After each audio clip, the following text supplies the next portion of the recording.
Hello friends, हम फिर से वापस आ गए हैं एक और मूवी की स्टोरी के एक्सप्लेनेशन के साथ। इस बार जिस मूवी की स्टोरी को हम एक्सप्लेन करने वाले हैं वो कुछ ही दिन पहले रिलीज होने वाली स्पाई थ्रिलर मूवी बर्लिन है।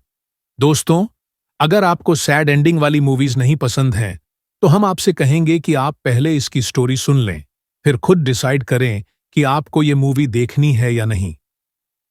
मूवी शुरू होती है 1993 में, जब पूरे इंडिया में रशियन प्रेसिडेंट की आने वाली इंडियन विजिट का बहुत चर्चा है। जगह जगह उनको वेलकम करने के लिए बैनर्स लग रहे हैं। पुष्किन एक गूंगे बहरे बच्चों के स्कूल में पढ़ाने वाला मामूली से टीचर है। स्कूल का प्रिंसिपल उसको बताता है कि उसकी फुली पेड लीव अप्रूव हो गई है। पुष्किन को यह सुनकर बहुत हैरत होती है, क्योंकि उसने ऐसी किसी लीव के लिए अप्लाई किया ही नहीं था।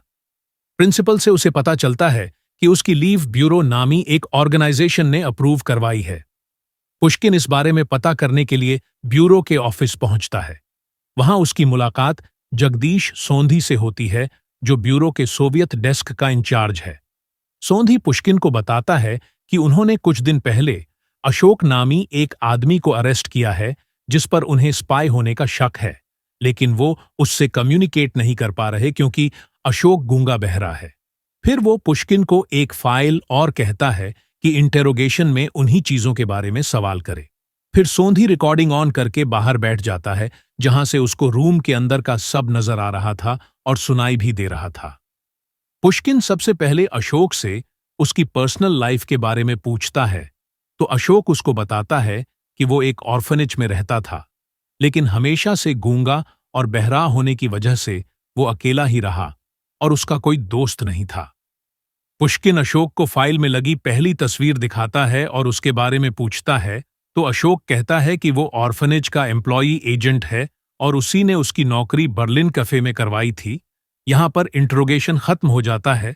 फिर हमें दिखाया जाता है कि सोंधी उस केस की फाइल को पिन लगाकर रख देता है, जिससे अगर कोई उस फाइल को छुए तो उसको पता चल जाए। फिर वो अपने चीफ के पास जाता है, जहां हमें पता चलता है कि अगले हफ्ते रूसी राष्ट्रपति आ रहे हैं और ब्यूरो की एक राइवल एजेंसी, जिसका नाम विंग्स है, कदम कदम पर उनका रास्ता काट रही है और उनके लिए समस्याएं खड़ी कर रही है। अगले दिन पुष्किन मालूमात करने बर्लिन कैफे जाता है। वहां उसी समय सोंधी भी आ जाता है, मानो सोंधी को मालूम हो कि पुष्किन वहां आएगा। सोंधी पुष्किन को बताता है कि बर्लिन कैफे के 1 किलोमीटर के अंदर सभी इंटेलिजेंस एजेंसीज हैं और उनके स्पाइज वहां मुलाकात करते हैं और स्पाई ट्रेडिंग भी कराते हैं। नेक्स्ट सीन में हमें फिर से इंट्रोगेशन रूम दिखाया जाता है। पुष्किन अशोक को 2 तस्वीरें फाइल में से निकाल कर दिखाता है और उनके बारे में पूछता है। अशोक कहता है कि ये दोनों बर्लिन कैफे में आते थे। वो ये भी बताता है कि बर्लिन कैफे में सिर्फ गूंगे बहरे लोग काम करते थे, ताकि स्पाइस के सीक्रेट्स लीक ना हो सकें। रात में जब पुष्किन अपने घर वापस जा रहा होता है, तो दूसरी इंटेलिजेंस एजेंसी विंग्स के कुछ लोग उसको उठा लेते हैं और ले जाते हैं। फिर उसकी मुलाकात विंग्स के चीफ रमन से होती है। रमन पुष्किन को बताता है कि विंग्स के 2 आदमी, मेहता और महाजन, ब्यूरो की जेल में हैं। वो पुष्किन को एक और फाइल देता है और कहता है कि ये सवाल भी तुम अशोक से पूछना, और कहता है कि हमसे चालाकी न करना, क्योंकि हमारा एक स्पाई ब्यूरो में भी है। फिर वो लोग पुष्किन को रोड पर फेंक कर चले जाते हैं। अगले दिन पुष्किन अशोक से फाइल में लगी हुई एक लड़की की तस्वीर के बारे में पूछता है, तो अशोक बताता है कि उसने उस लड़की को कैफे बर्लिन में देखा है। फिर सोंधी माइक्रोफोन से पुष्किन से कहता है कि वो अशोक से पूछे कि उस लड़की का मेहता और महाजन से कोई ताल्लुक था।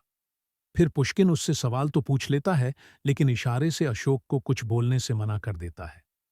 लेकिन सोंधी खिड़की से ये सब कुछ देख लेता है। सोंधी पुष्किन को बाहर ले जाता है और उसे जान से मारने की धमकी देता है, लेकिन पुष्किन उससे कहता है कि मैं जानता हूं कि आप मुझे नहीं मार सकते, क्योंकि आपको मेरी जरूरत है। जब वो घर जा रहा होता है तो रास्ते में एक गाड़ी उसको जान से मारने की कोशिश करती है। जब वो घर जाता है तो उसके पास चीफ रमन का फोन आता है, जो उसे किसी जगह बुलाता है। जब पुष्किन मिलने जाता है तो रमन उसको एक लड़की मारिया की तस्वीर दिखाता है। ये वही लड़की है जिसकी तस्वीर पुष्किन ने अशोक की फाइल में देखी थी। रमन कहता है कि हमको इस लड़की पर स्पाई होने का शक था। हम जब इसके घर तलाशी लेने गए तो वहां हमें रशियन प्रेसिडेंट के असैसिनेशन का प्लान मिला। फिर वो पुष्किन को घर वापस भेज देता है। अगले दिन पुष्किन अशोक से फिर मारिया के बारे में सवाल करता है। अशोक अजीब तरह से मुस्कुराता है और कहता है कि आप रशियन प्रेसिडेंट असैसिनेशन प्लान के बारे में पूछ रहे हैं। फिर हमें फ्लैशबैक में दिखाया जाता है कि जब अशोक ने पहली बार मारिया को देखा था तो वो उसे पसंद करने लगा था। लेकिन उसने देखा कि मेहता और महाजन उसको कुछ फोटोज दिखाकर ब्लैकमेल कर रहे थे, जिसकी वजह से मारिया बहुत परेशान थी। जब अशोक उनकी टेबल के पास गया तो मेहता ने रशियन प्रेसिडेंट वाला अखबार अशोक के सामने उलट कर रख दिया था ताकि वो उसको ना देख सके। लेकिन अशोक ये सब देख चुका था। फिर जब वो लोग वहां से चले गए तो उनकी टेबल से अशोक को मेहता का बस टिकट मिला। अशोक उस टिकट की मदद से मेहता के घर का बस रूट निकलवाता है और मेहता के घर का पता लगा लेता है। अगले दिन बर्लिन कैफे में मेहता के ऊपर चाय गिर गई थी, तो वो उसे साफ करने के लिए अंदर गया था। वहां अशोक ने मौका पाकर उसकी चाबी उठा ली थी और साबुन पर उसका निशान ले लिया था और बाद में उसकी डुप्लीकेट बनवा ली थी। अशोक मुस्कुराकर पुष्किन को बताता है कि ये आइडिया उसने एक फिल्म से लिया था। फिर अशोक मारिया की गाड़ी के नंबर से उसके घर का एड्रेस निकलवाता है और मारिया के घर में घुसकर वहां तलाशी लेता है। वहां उसको मारिया और सोंधी के साथ ऐसी तस्वीरें और नेगेटिव्स मिलते हैं जिनको देखकर अशोक समझ जाता है कि मेहता मारिया को किस तरह ब्लैकमेल कर रहा था। अशोक वो तस्वीरें और नेगेटिव्स लेकर वहां से निकल जाता है। अगले दिन वो ब्यूरो ऑफिस जाता है तो वहां रमन सोंधी से मुलाकात करने आया हुआ था। तो पुष्किन को सोंधी के ऑफिस में बिठा दिया जाता है। मौका देखकर पुष्किन सोंधी के डॉक्यूमेंट्स की तलाशी लेता है, लेकिन उस फाइल में लगी हुई पिन उसके हाथ में जोर से चुभ जाती है और खून निकल आता है। तभी वहां ब्यूरो का एक और एजेंट जयंत आता है और तलाशी लेने लगता है। तब हमें पता चलता है कि जयंत ही वो आदमी है जो ब्यूरो में है, मगर काम विंग्स के लिए कर रहा है। जयंत पुष्किन को देख लेता है तो उसको लेकर वहां से निकल जाता है। उधर सोंधी को याद आता है कि वो अपनी चाबी अपने ऑफिस में भूल गया है, तो ऑफिस वापस जाता है। लेकिन वहां वो अपनी डेस्क को देखकर समझ जाता है कि यहां पर किसी ने तलाशी ली है। जयंत पुष्किन को बताता है कि रशियन इंटेलिजेंस ने अपने प्रेसिडेंट की इंडिया विजिट के प्लान्स ब्यूरो को भेजे थे। वो प्लान्स मारिया ने सोंधी से चुरा लिए। यहां पता चलता है कि मारिया भी आईएसआई की एजेंट है और सोंधी अपने को बचाने के लिए अशोक को फंसवा रहा है। ब्यूरो सोंधी को बचाना चाहता था और विंग्स मेहता और महाजन को, जो ब्यूरो के पास थे, इसलिए सोंधी और रमन में आपस में डील कर ली। विंग्स ने मारिया को पकड़कर सोंधी को दे दिया और सोंधी ने उसको मार दिया। फिर सोंधी ने मेहता और महाजन को छोड़ दिया। पुष्किन जब घर पहुंचता है तो उसको अपने कपड़ों की अलमारी में मारिया की लाश मिलती है। पीछे से कोई उसको मारकर बेहोश कर देता है। उधर सोंधी मारिया और अपने सारे नेगेटिव्स और तस्वीरें जला देता है और अशोक को मारिया की डेड बॉडी की पिक्चर्स दिखाता है और अशोक से कहता है कि वो पुष्किन को मारिया के मर्डर केस में फंसवा देगा। अगर वो चाहता है कि पुष्किन बच जाए तो अशोक को वही बयान देना होगा जो सोंधी ने कहा है। पुष्किन को जब होश आता है तो उसको घर में मारिया की लाश नहीं मिलती।